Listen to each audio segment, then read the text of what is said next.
ഒരു വിശേഷ ദിനത്തിൽ ഒരു പിതാവ് തന്റെ മകനൊരു പ്രത്യേക സമ്മാനം വാങ്ങി നൽകാൻ അവനെയും കൂട്ടി കടയിലേക്ക് പോയി. ആകർഷണീയമായ പല വസ്തുക്കളും അവിടെ ഉണ്ടായിരുന്നു. ഇഷ്ടമുള്ളത് തിരഞ്ഞെടുക്കാൻ മകന് ആ പിതാവ് അനുവാദം നൽകിയിരുന്നു. അവിടെ ബലൂണുകൾ കൊണ്ട് നിർമ്മിച്ച ഒരു പ്രത്യേക രൂപം ആ മകന്റെ ശ്രദ്ധയിൽപ്പെട്ടു. അവൻ അതിനെ പലതവണ ആഞ്ഞിടിച്ച് മറിച്ചിട്ടു. ഓരോ പ്രാവശ്യവും ആ ബലൂൺ പ്രതിമ ഇടിയുടെ ആഘാതത്താൽ ഉള്ളിലേക്ക് വലിയുകയും വീണ്ടും പഴയതുപോലെ നിവർന്നു നിൽക്കുകയും ചെയ്തു. അത് കണ്ട ആ പിതാവ് മകനോട് ചോദിച്ചു, മോനെ, പലവട്ടം നീ അതിനെ തള്ളിയിടാൻ ശ്രമിച്ചിട്ടും അത് വീണ്ടും പൂർവ്വസ്ഥിതിയിലാവുന്നത് എന്തുകൊണ്ടാണ്? മകൻ ഇപ്രകാരം പറഞ്ഞു, അതെനിക്ക് കൃത്യമായി പറയാൻ അറിയില്ല. എങ്കിലും അതിനെ വീണ്ടും എഴുന്നേൽപ്പിച്ചു നിർത്തുന്ന എന്തോ ഒന്ന് അതിനകത്തുണ്ട്. പുറമെയുള്ള രൂപത്തെ ഉയർത്തി നിർത്തുന്നത് അകത്തുള്ള ശക്തിയായിരുന്നു. അതേ പ്രിയമുള്ളവരെ, ബാഹ്യമായ പലതിനാലും നാം തളർന്ന് ഭ്രമിച്ചു പോകാതിരിക്കാൻ അകമേ കരുത്തുള്ളവരായി മാറണം. യോശുവയുടെ പുസ്തകം 1-ാം അധ്യായം 9-ാം വാക്യത്തിൽ ദൈവം യോശുവയോട് ഇങ്ങനെ പറഞ്ഞു, നിന്റെ ദൈവമായ യഹോവ നീ പോകുന്നിടത്തൊക്കെയും നിന്നോട് കൂടെ ഉള്ളതുകൊണ്ട് ഉറപ്പും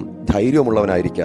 ഭയപ്പെടരുത്, ഭ്രമിക്കുകയും അരുത്. ഉള്ളിൽ ദൈവം ഉണ്ടെന്ന ഉറപ്പ് തിരുവചനം രാപ്പകൽ ധ്യാനിക്കുന്ന ഓരോ വ്യക്തിക്കും അനുഭവിച്ചറിയാൻ കഴിയും. സർവശക്തൻ ഉള്ളിലുണ്ടെങ്കിൽ പുറമേ നിന്നുള്ള യാതൊന്നിനെയും നാം ഭയപ്പെടേണ്ടതില്ല. തിരുവചന ധ്യാനങ്ങളോടെ ഇന്നു മുഴുവനും ദൈവ സാന്നിധ്യം ഉള്ളിൽ അനുഭവിക്കുന്നവരായി തീരാൻ നമുക്കിടയാകട്ടെ. പ്രിയ ദൈവപൈതലേ, ഭയപ്പെടാതെ ധൈര്യത്തോടെ നിവർന്നു നിൽക്കാം. അതിന് വലിയവനായ ദൈവം നമുക്ക് ഉള്ളിൽ ശക്തി പകർന്നു തരുമാറാകട്ടെ. ആമേൻ.